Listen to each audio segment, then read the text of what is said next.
Hey, so I have a new phone. I have no idea what it's going to be like. I've got it on landscape mode because I don't have a case for it yet, and it slips through the grip of the car thing. So I don't know what that's going to look like on YouTube. But I want to talk about the availability of the gospel in world history. Uh, okay, before the flood, Adam uh, and Eve received the gospel, right? The promise of the seed of the woman who would crush the head of the serpent. And Abel believed the gospel. Uh, that God covered their nakedness by killing an animal right in front of them. And that was substitutionary atonement because something died in their place. An innocent animal died in their place. We believe that was a lamb because Abel became a firstling of a shepherd to offer the firstling of the flock and the fat portion at an altar. According to Jesus, there was an altar there, and according to the Book of Jasher and Old Testament, Jewish writings,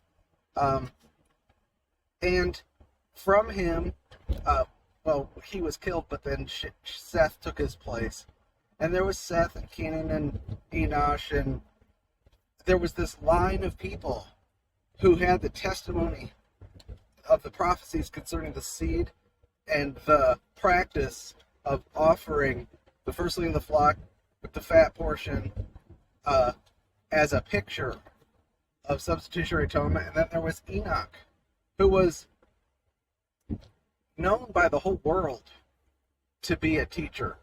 And there was Noah, the preacher of righteousness, who prophesied for 120 years. And Enoch and Noah and Lamech and Methuselah, these people preached justification by faith. You had to believe. And there was no Jew and Gentile. There was just those who believed and those who did not. Then after the flood, Noah, there were no unbelievers after the flood, obviously. God had just done something mighty. And there were three descendants of Noah, Shem, Japheth, and Ham. And remember, these people lived really long lives. Noah was still alive when Abraham was circumcised. Their lives overlap. So 400 years later, Abraham is received the covenant of circumcision, and in that year, Noah died. If you go dig out the timelines, Noah was a contemporary of Abraham. You say, how did Abraham know about, he received the promise of the seed. Did he know it was the seed of the woman? Yeah, he wasn't surprised about the promise of the seed. And there was a tradition that Shem had a school. And if you were a seeker of God, you went to the school of Shem to learn. But all of the descendants of the earth at the time of Noah were descendants of Noah. I'm sorry, at the time of Abraham were descendants of Noah. Okay? That includes Pharaoh. These people were not ignorant. And Nimrod, building Babel, was the grandson of Cush, who was of Canaan, who was cursed because of Ham's disobedience, in Noah's prophecy. They're living under the blessings and the curses that Noah had prophesied. The nations are. And they know that. And Nimrod is bringing all these occult things into the earth. He's a hunter of the souls of men, and the traditions, the occultic traditions about Nimrod, they look to him as the guy, the origin of apotheosis, of man becoming like God, deification. The Bible says he became a Gibberim, which is the same word it uses of the Nephilim, the tyrants in the Old Testament, and before the flood. And, during Noah's time, it says there were Nephilim in those days, and also after that. There were Nephilim after the flood, and apparently Nimrod had to do with bringing them in, bringing that back. And his wife Semiramis was the author of a lot of the religious ideals. She started astrology. She started temple prostitutes. She started the worship of the heavens. She deified him. And they created the state religion, the first state religion, and the prototype of the world empires with a god king being worshipped. And they borrowed from the prophecies that everybody knew, the seed of the woman,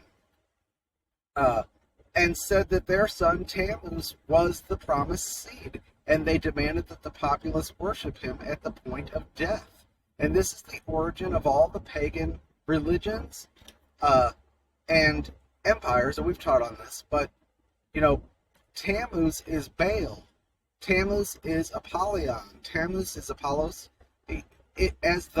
When God came down and confounded the languages at Babel and spread them throughout the nations, this religion went with them, and in every culture,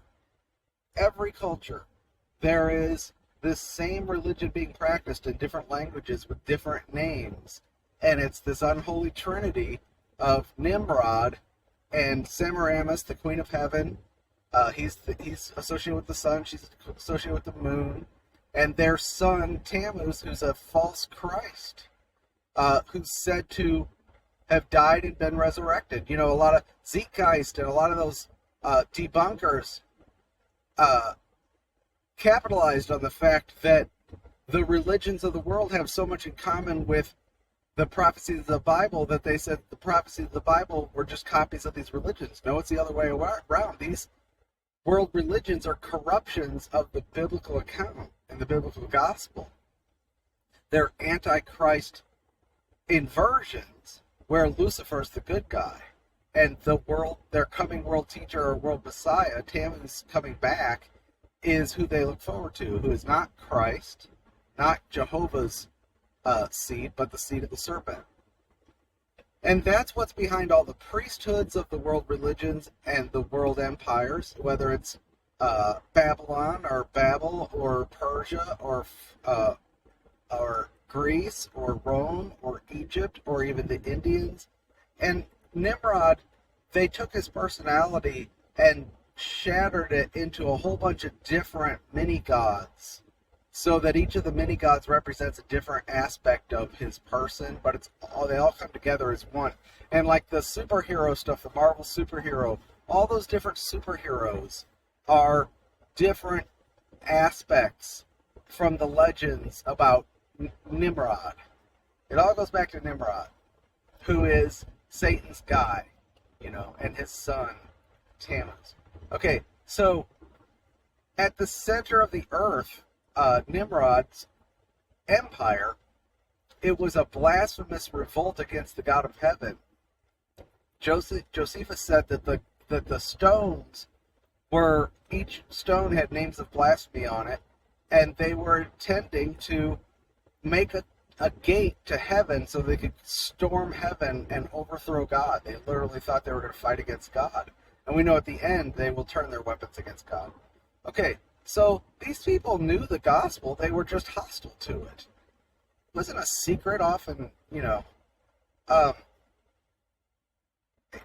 some secret hidden from the populace.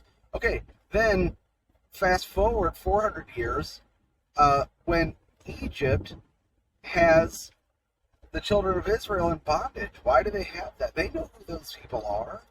Say the priesthood, the mystery priesthood, has surrounded the Pharaoh, and they're trying to stamp those people out for the same reason Herod did. They know that the seed is going to come forth from this. It's a satanic plot.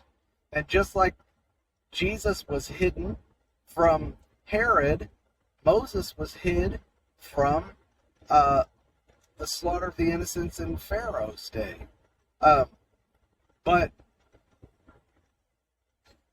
we know the story that when he delivered the people, God showed himself strong, hardening that Pharaoh, and he did a mighty work that all the nations saw.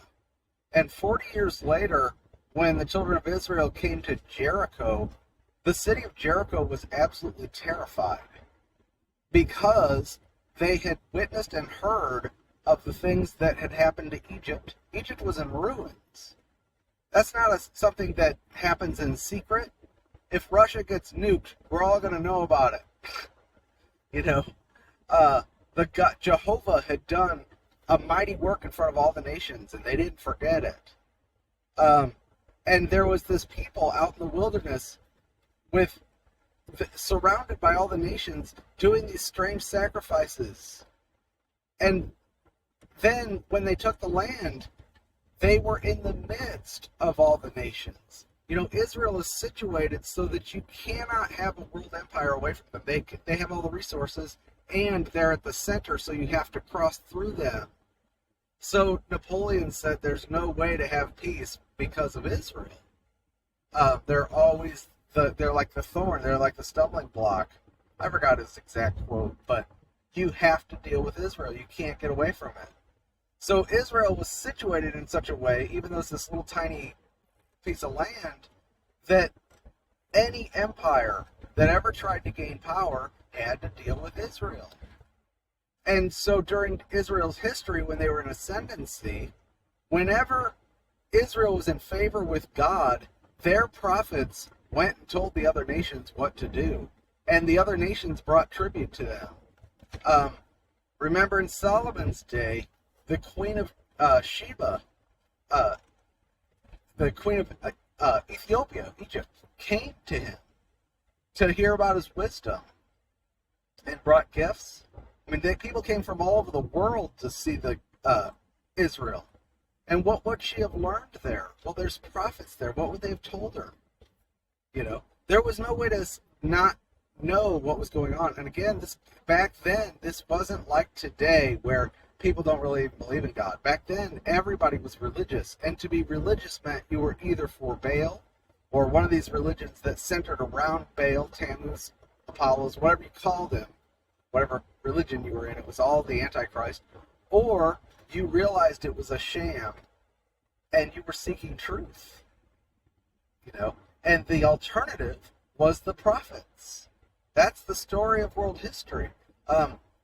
And, you know, during the time of the prophets, like Jeremiah told the king of Syria what to do. He called the shots. They put down nations and put down kings and put kings in place. They had authority when Israel was in power. Now, when Israel was not in power, when she was being judged, like during the time of Babylonian captivity, there was what was called the diaspora. After the time of the captivity, there were lots of Jewish people that were scattered throughout the nations for the 400 or so years from that time to the time of Christ. And during that time, their scriptures were copied into all the languages. From the Greek Septuagint, Greek was made the official language, and then their scriptures were copied all over the place. Remember the Ethiopian eunuch in Acts? He's coming all the way from Ethiopia to celebrate the feast, and he's reading Isaiah. He's a Gentile. The Gentiles had access to the gospel. Okay? Israel was at the center of the world. That's why Rome had to deal with them. And they were such a headache for Rome. So it's silly to say that they didn't have access. By God's arrangement, he shut them out from the gospel. And his election is such that he deliberately withheld the gospel from them. To argue for his sovereignty in a way that makes it so that he can't get the gospel to people and he limits their access to it is the exact opposite of his sovereignty. It's like you don't believe in his sovereignty. No, his sovereignty is for good, not for evil. So just in case you have questions about that. Now, later on, the Jewish people, for 2,000 years, they've been outside the land, and they've caused the Gentiles to blaspheme because they say this is the people of the Lord who have gone forth from the land. But the gospel's gone out to the Gentiles. And people want to say, we have more grace in America than in other places because we have all the Christians and we have the gospel. And in Muslim countries, they don't because it's outlawed. But it's in the Muslim countries, it's in China, and it's in the 60-40 window that the real revival's happening. What we have here is apostasy. What we have here is 90% of the people who claim to be believers are not. They're tares. I wouldn't say, based on that there's more evidence that grace is here. God doesn't honor the fact that the government is favorable to freedom of speech. No, in fact, where the Bible is limited and people have to be careful and wise and be led by the Spirit, and humble and meek and broken before the Lord in order to preach, there's power. Because his power operates in weakness. Whereas here, every brazen knucklehead that has an opinion about the Bible can get on the internet and say whatever stupid thing they want, and that just makes it that much harder to for people to hear the actual truth.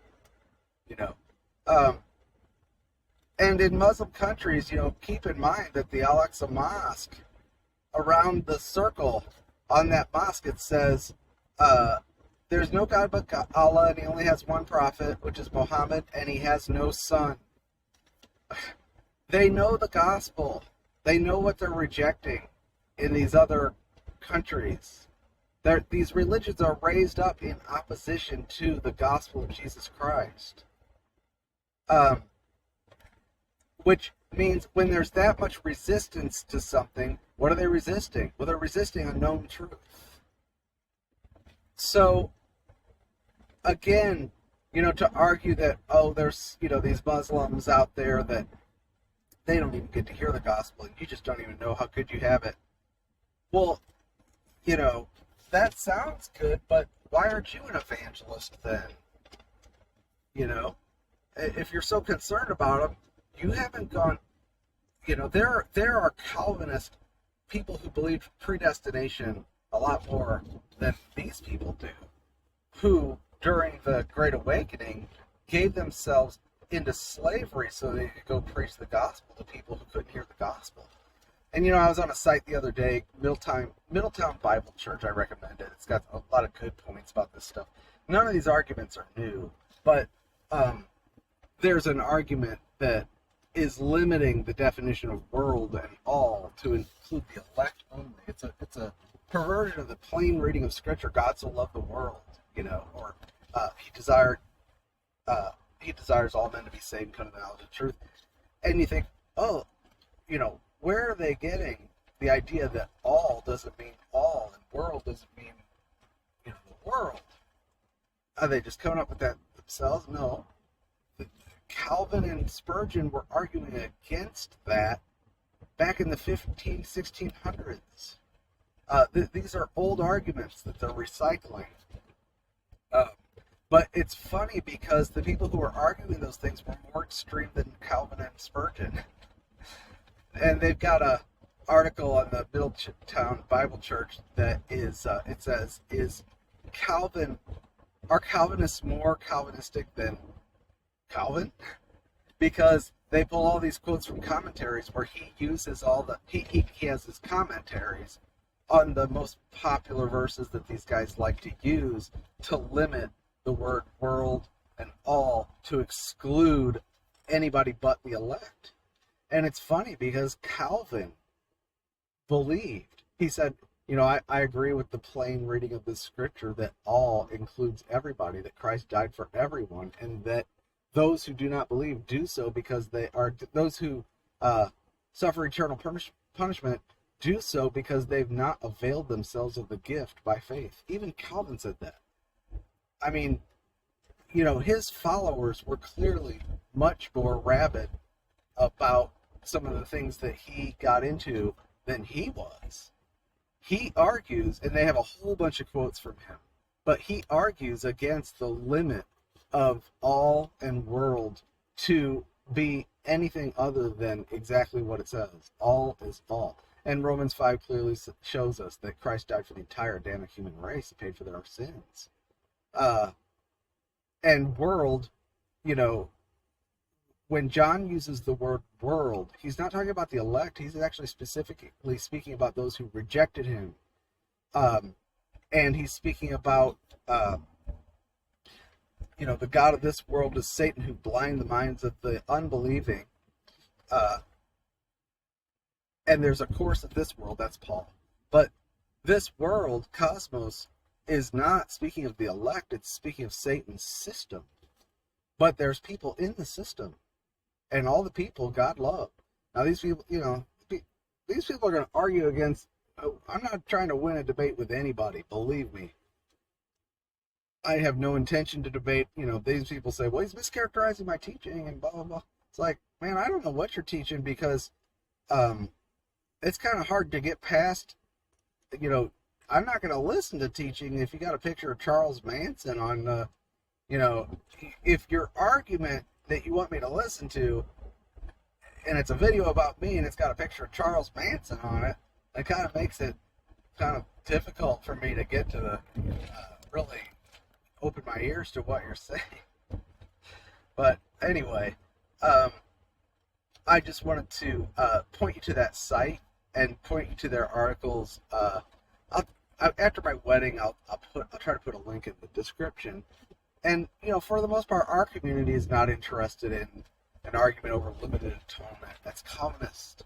We don't need to worry about it. Nobody in this community really goes for that kind of stuff.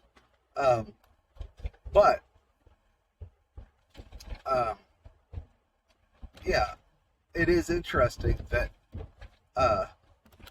these are not new arguments, and it is interesting to see all these quotes from Calvin and Spurgeon. You'll find that kind of funny and ironic. All right, I gotta find my location. I was about to say something, but it slipped my mind when I realized I don't exactly know where I'm supposed to load in this deal. All right, take care.